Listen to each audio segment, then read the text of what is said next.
Nagaon Rotary ক্লাবৰ প্ৰশংসনীয় পদক্ষেপ।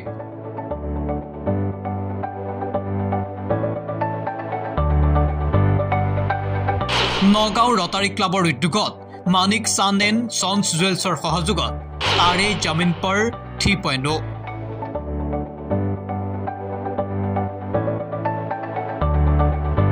এই কাৰ্যসূচীৰ লগত সংগতি ৰাখি অনুষ্ঠিত হয় এখন চিত্ৰাংকন প্ৰতিযোগিতা। অনুষ্ঠানত উপস্থিত থাকে নগাঁৱৰ বিধায়ক ৰূপক শৰ্মা সহ বহু বিশিষ্ট ব্যক্তি।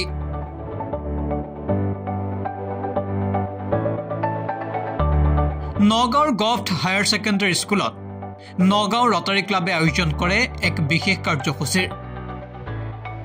নগাঁও ৰটাৰী ক্লাবৰ উদ্যোগত আৰু মানিক চান্দ এণ্ড চন্স জুৱেলছৰ সহযোগত অনুষ্ঠিত হয় চিত্ৰাংকন প্ৰতিযোগিতা। এই প্ৰতিযোগিতাত অংশগ্ৰহণ কৰিলে শ ছাত্ৰ ছাত্ৰীয়ে। বিগত বৰ্ষসমূহতো নগাঁও ৰটাৰী ক্লাবে বিভিন্ন ধৰণৰ কাৰ্যসূচী আয়োজন কৰি আহিছে। এইবাৰো ব্যতিক্ৰম নহয় নগাঁও ৰটাৰী ক্লাব। ছাত্ৰ ছাত্ৰীসকলৰ প্ৰতিভা বিকাশ কৰাৰ উদ্দেশ্য আগত ৰাখি ৰটাৰী ক্লাবে এইবাৰ আয়োজন কৰিছে চিত্ৰাংকন প্ৰতিযোগিতা। নগাঁৱৰ চৰকাৰী উচ্চতৰ মাধ্যমিক বালক বিদ্যালয়তে শ ছাত্ৰ ছাত্ৰীয়ে অংশগ্ৰহণ কৰা এই চিত্ৰাংকন প্ৰতিযোগিতাৰ জৰিয়তে এক বৰ্ণাঢ্য কাৰ্যসূচীৰ আয়োজন কৰিলে ৰটাৰী ক্লাবে। এই কাৰ্যসূচীত অংশগ্ৰহণ কৰিলে বিজেপিৰ বিধায়ক ৰূপক শৰ্মাই। কাৰ্যসূচীত অংশগ্ৰহণ কৰি ৰটাৰী ক্লাবৰ এই উদ্যোগক প্ৰশংসা জনালে ৰূপক শৰ্মাই। ৰটাৰী ক্লাব নগাঁৱৰ উদ্যোগত তাৰে জামিন পৰ পাৰ্ট 3 যোৱা দুটা দশকত তেওঁলোকে কৰিছিলে সুন্দৰকৈ। যোৱা দুটা বছৰত তাৰে জামিন পৰ পাৰ্ট 1, পাৰ্ট 2 এবাৰ পাৰ্ট 3 আৰু প্ৰায় 1500 প্ৰায় 1500 ছাত্ৰ ছাত্ৰীৰ দ্বাৰা আজি ইয়াত সকলো এটা সুন্দৰ পৰিৱেশ। প্ৰায় 1500 ছাত্ৰ ছাত্ৰী ইয়াত আহি পেলাই অংশগ্ৰহণ কৰিছে। যি উদ্দেশ্য লৈ পেলাই এই যি আৰ্ট কম্পিটিশ্যন পাতিছে তেওঁলোকক মই ধন্যবাদ জনাইছোঁ, শুভেচ্ছা জনাইছোঁ। ৰটাৰী ক্লাবৰ যোৱা সময়ছোৱাটো বিশেষভাৱে নগাঁও সমাজ জীৱনৰ লগত তেওঁলোকে বিশেষভাৱে কাম কৰি গৈছে। বিভিন্ন ক্ষেত্ৰত তেওঁলোকে যিখিনি সহযোগ নগাঁওবাসী ৰাইজক কৰিছে আমি ধন্যবাদ জনাইছোঁ। আৰু আগন্তুক সময়তো তেওঁলোকৰ এই যি মানৱ সেৱাৰ কাম কৰি যাবৰ কাৰণে মই তেওঁলোকক আহ্বান জনাই আৰু প্ৰতি মুহূৰ্ততে আমি তেওঁলোকৰ লগত থাকি পেলাই সহযোগ কৰি প্ৰতিশ্ৰুতি দিছোঁ আৰু আজিৰ অনুষ্ঠানটোৰ কাৰণে মই ধন্যবাদ জনাইছোঁ। একেদৰে ৰটাৰী ক্লাবৰ এই বৰ্ণাঢ্য কাৰ্যসূচীক প্ৰশংসাৰে উপচাই পেলালে অংশগ্ৰহণ কৰা শ ছাত্ৰ ছাত্ৰীৰ লগতে অভিভাৱকসকলে। এই কাৰ্যসূচীৰ সমান্তৰালভাৱে ৰটাৰী ক্লাবৰ আন পদক্ষেপৰ কথাও অনুষ্ঠানৰ শেষত সজদা ৰিয়েলিটিৰ আগত প্ৰকাশ কৰিলে উদ্যোক্তাসকলে। নমস্কাৰ সবক। আজি আমি এটা ড্ৰয়িং কম্পিটিশ্যন পাতিছিলোঁ তাৰে জামিন পৰ 3.0। এইটো আমি ষ্টেট ৰেকৰ্ডৰ কাৰণে এটেম্প্ট কৰিছিলোঁ আৰু ষ্টেট ৰেকৰ্ড হৈছেও। প্ৰায় 1650 ষ্টুডেণ্ট আমাৰ কাউণ্টত আছে আৰু এতিয়া কাউণ্টিং চলিয়ে আছে। তো আমি বহুত হেপী আছোঁ যে এইটো আমি কৰিব পাইছোঁ।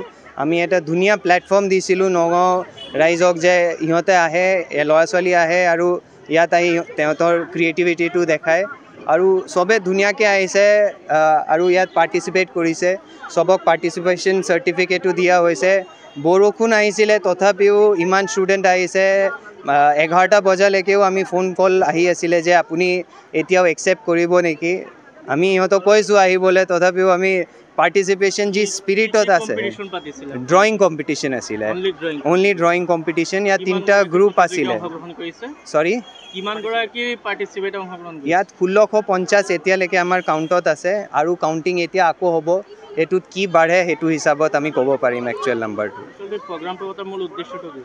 মূল উদ্দেশ্যটো আছে সৰু ল'ৰা ছোৱালীক এটা প্লেটফৰ্ম দিয়া যে ইহঁতৰ যি ক্ৰিয়েটিভিটি আছে সেইটো আগবাঢ়ি আহক। আৰু এইটো কাৰণে আমি তেওঁলোকক প্ৰাইজ মানিও দিছোঁ। পূৰা চবক 3টা গ্ৰুপত ভগাই দিয়া হৈছিলে। গ্ৰুপ Aত আছিলে ক্লাছ 1ৰ পৰা 4লৈকে, গ্ৰুপ Bত আছিলে 5ৰ পৰা 8লৈকে আৰু গ্ৰুপ Cত আছিলে 9ৰ পৰা 12লৈকে। আৰু চব গ্ৰুপতে ফাৰ্ষ্ট, ছেকেণ্ড, থাৰ্ড প্ৰাইজ আছে। ফাৰ্ষ্ট প্ৰাইজত আমি কেছ প্ৰাইজ 11,000, ছেকেণ্ড প্ৰাইজ 7,000 আৰু থাৰ্ড প্ৰাইজ 5,000 আছে। আৰু চবে পাৰ্টিচিপেট কৰিছে, চবে উইনাৰ আছে। আমাৰ চব ৰিজাল্ট আউট হোৱা নাই, এতিয়া চবে চেছ কৰিছে। সেইকাৰণে এতিয়া জাজ আছে, প্ৰায় 12টামান জাজ মাতিছোঁ আমি। ইহঁতে চেক কৰিব, তাৰপিছত আমি ৰিজাল্টটো দিব পাৰিম। ড্ৰয়িং চলি আছে এতিয়া এইটো আজি আমি প্ৰগ্ৰাম কৰিছিলোঁ ৰটাৰী ক্লাব অফ নগাঁৱৰ পৰা আৰু Manik Chanda and sons jewel আমাক স্পন্সৰ কৰিছিলে সেইটোৱে आपको कुटे तो government boys higher secondary school के कैंपस में एक ड्राइंग कंपटीशन ऑर्गेनाइज़ किया है। ये रोटरी क्लब ऑफ नगाँव का फ्लैगशिप प्रोजेक्ट है जो हम 3 साल से कर रहे हैं। वी हैव नेम्ड इट तारे ज़मीन पे। इस बार ये हमारा तारे ज़मीन पे 3.0 है। हमारे मेन स्पॉन्सर्स है इस बार मानिकचंद ज्वेलर्स, जिन्होंने हमें बहुत सपोर्ट किया है ये प्रोग्राम करने के लिए। और हमारे प्रोजेक्ट चेयरपर्सन है अमित मोर, जिनकी अपनी स्कूल है और उनके बच्चों ने भी हमारा बहुत सहयोग किया है ये प्रोग्राम करने के लिए। तो आज हमारे पास कुल 1670 पार्टिसिपेंट्स हो गए हैं।